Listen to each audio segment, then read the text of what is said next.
Hello everyone and welcome back to Godspeed. So in the previous video, I discussed with you all about the buying process of an S-Class 1.6, what all to look in an S-Class 1.6, and in this video I'll be sharing my personal ownership experience in the last 5 months. I've been owning this car for the last 5 months and I've been through a lot in these 5 months. There were happy moments with the car, there were moments I felt, why did I buy this car? But to summarize, the ownership till date has been pretty much good, and I'll share each and every details with you, the parts I changed and the approximate costing of each of those parts. So starting with the front, so the main thing I changed in the front was the horn. I installed Bosch horns, which costed me somewhere around 700 rupees. And then coming towards the headlights, I changed the LED parking lights. You can see them lit over there. I changed this LED parking light and the main headlight bulb also. These are Osram Night Breaker halogens 60x55 with laser technology, and below over here is the H8 fog light LED conversion kit. So the visibility they offer is very nice and a lot better than the stock ones. And this particular model is the 1.6 Zeta, as I have said before. And the first few minutes I'll show you around the car. And if you want to skip that and jump to directly towards the ownership experience, ownership report, you can just skip towards that part. So this is the dimensioning of the vehicle. It is pretty big in size. The front and rear both get disc brakes, get skid plates and body claddings all around to give it the SUV appeal. But we all know this is a crossover. And then you can see chrome door handles, rain visors, and again some chrome biddings installed on the side. On this car, that does look a little good. At the rear, you can see you again get reflectors and tail lights. No changes has been done at the rear. Being the Zeta, this misses out on reverse parking camera. And here's the S-Class badging with the tail light over there. And over here is the S-Class, is the 1.6 badge and the sticker of Live to Drive from Team BHP. And let's open the boot, and here's the boot space. It is pretty much enough, and the spare wheel you get, it's a full-sized one, but it is not an alloy. And again coming towards the side of the here, you can see you get rear defoggers, rear wiper, you get rear parking sensors. There are 4 sensors over here, which is quite impressive. And let's check out the rear space. So the rear space is very good, very generous, even for tall passengers. And the space is more than enough. Let me sit inside and show it to you once. So you can see space is very nice. You get magazine holders, the dashboard look. And the rear seating experience is really quite nice. The car is wide, so 3 people inside is not at all a very big issue. And again, let me show you the car from the side. This is how the car looks. It does look very beautiful. This alloy really complements the car. And speaking of alloy, let me show you the tires and the size of the tires. So these are Yokohama Earth 1 tires. Size is 205/65 R16s. Disc brakes at the front and back both. And you can see rear defoggers, rear wiper. And there's the brake stop brake lamp and the antenna. And you get request sensors on the boot as well and on the front 2 doors. And now let's get inside the vehicle. So this is how the dashboard looks in front. So the materials used is really very good, and it is very similar to the outgoing S-Class which is currently being sold. This is the key of the vehicle. Only 2 buttons lock and unlock the car, and you get push button start being the Zeta model. There's a button for parking sensors and the fog lights, and 2 cup holders have been given over here. Okay, you can keep your keys or cups. There's the center armrest, and the space is pretty generous. No issues over there as well. You get manual ACs but a touchscreen infotainment system. And there's the control for lights. And let's start the car. So by the press of a button, you can see how well the car starts up. And there's the infotainment system which lights up as soon as you bring the start the car, and you get steering mounted controls, but you miss out on cruise control in this variant. Although the Zeta 1.3 has cruise control and automatic ACs, this one does not have that for some reason. And here's the infotainment system. You get inbuilt GPS navigation. There's Android Auto, Apple CarPlay. You can play songs via USB and Bluetooth as well. So you can see this is the offline map. We need to keep updating them. so that these are up to date and have new locations as well. You get soft touch material on the dashboard and hard plastics on the top. There's the subwoofer placement, and this is the central instrument cluster with a MID in between, which shows you details like average fuel consumption, range, and average speed. And the steering wheel is adjustable both for reach as well as rake. Both arrangements are given. The dashboard's all black theme really looks really very pleasing, and it attracts your eyes. And enough of the display of the car. Let's get to the main chase about the long term report. So I've been owning this car for 5 months, and initially there were a few problems with this car. Like when I bought the car, the first problem that I faced was with the MAF sensor. The MAF sensor was faulty and it had to be changed. This happened with me on a trip where the car suddenly stopped going above 70 kilometers per hour. That is, it came into limp mode. The engine check light sign came on, and all I had to do was plug out the MAF sensor plug, and the car was back to its normal performance.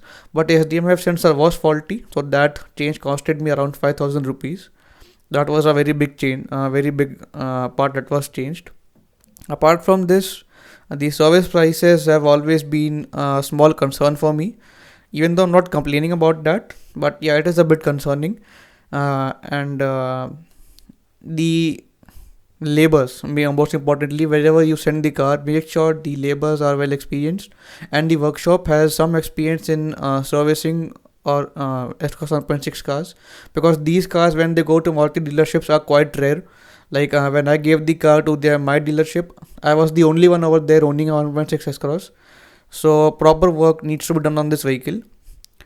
And the main components that has to be changed in this car is the timing belt, which I told you in the previous video as well. That has to be changed at 5 years or 1.4 lakh kilometers, whichever comes early.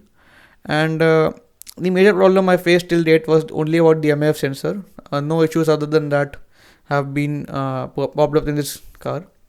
And talking about the pros and cons of the vehicle. So the first pro I like is the performance, of course. The 1.6 DDIS 320 engine. It is a gem of an engine, and the way it drives and the way it handles and the high speed stability, the braking performance in general is absolutely great of this vehicle. I can't even complain about anything, but yes, there is one thing which is wrong over here, that is the turbo lag. The turbo lag could have been little more well contained, because below 1500 rpm, if you are on higher gears, the car starts to vibrate a little lot, so that becomes quite irritating. And coming next from the performance department, the other pro of this vehicle, I'd like to say, is the cabin space. The cabin is very spacious, very practical, very family friendly. So for long highway trips, even for 7-8 hours of drives, 12 hours of drives, it is a very very comfortable car, very spacious, and you will not at all feel tired. Like a few months back, I did Ahmedabad Jodhpur trip, one shot non-stop, 7 hours, and after 7 hours of drive, I was like, I would even drive for 5-6 hours more. That was the level of comfort this car has on offer. So that was absolutely great. It was a very fun trip in this S-Class 1.6. The highway manners, the mileage, everything was on point. The constant mileage I got on highway was somewhere around 18.2 kmpl. So being a powerful or a high capacity engine, it still manages to give you adequate mileage.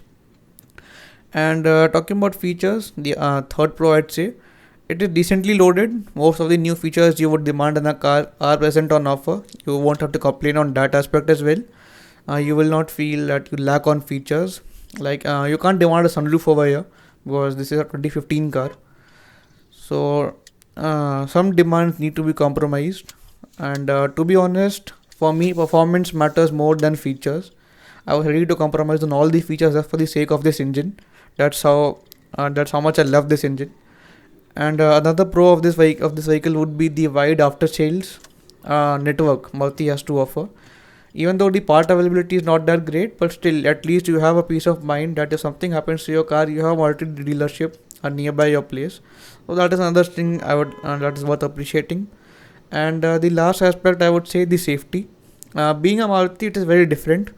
The platform feels strong. It is very well built. The weight is quite heavy, and it has 4 disc brakes, front 2 airbags, ABS and EBD. So safety is pretty much well taken care of. This car really feels very well built. So and the even the NCAP ratings for the Euro NCAP and the Latin NCAP, they proved that the safety of this car will not be any issue of any sort. So these are all the things I like about the S-Cross 1.6. Now here are a few things that could have been better, or I'd say that I don't very much like these things. The primary of these things would be the turbo lag. The car has immense turbo lag below 1500 rpm, but again you can satisfy yourself by saying that it is just the silence before the storm. That's how the system works.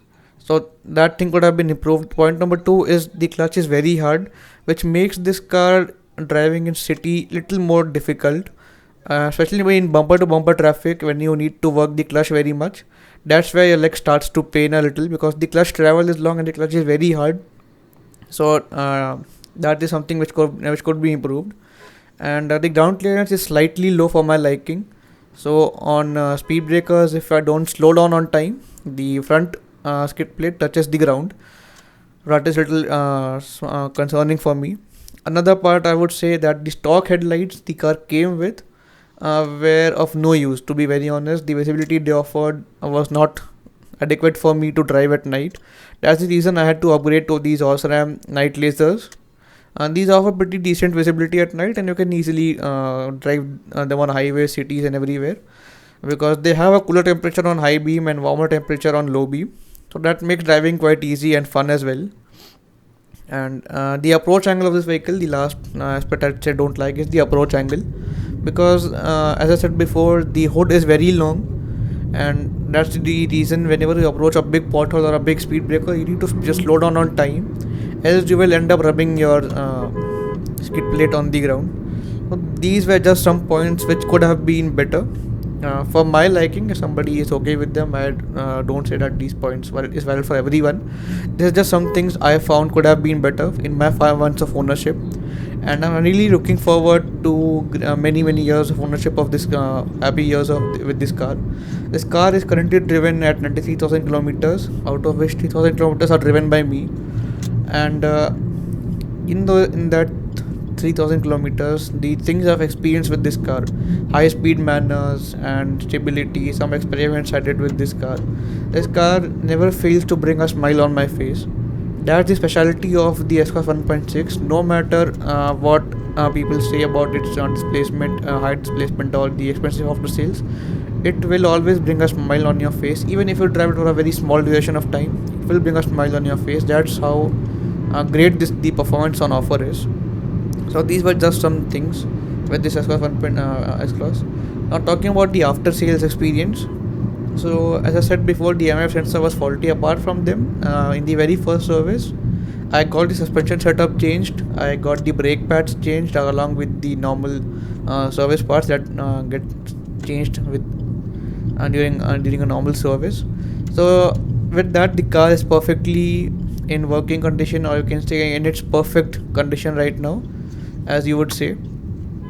And to summarize, or to add a little more few points, S-Cross 1.6 is one of those cars which needs proper tires to extract the performance. The JK tires, the OEM tires which people call it, as the first owner said to me as well, they were not very performance friendly. They tend to lose grip. The best tires this car can go with are Yokohama's or Michelin or Continental. These are the best brands available for this car. So to summarize it up, the ownership has been really very great. And as I said in the previous video, to all those people looking or thinking to buy this car, if you can spend money on owning this car, you can definitely go ahead and buy a used 1.6 S-Cross, because the car is not very much old and still has a lot of features on offer. So definitely a thumbs up from my side. And this was all for today. Do let me know in the comment section if you want to know anything else about this car. The comment section is open, and proper replies will be given to all your queries, everything you want to know. I'll reply to each and every comment you do. So make sure to do that, and follow us on Instagram and visit our website, and subscribe to the channel for more such content. And I'll see you guys soon in the next video. Goodbye.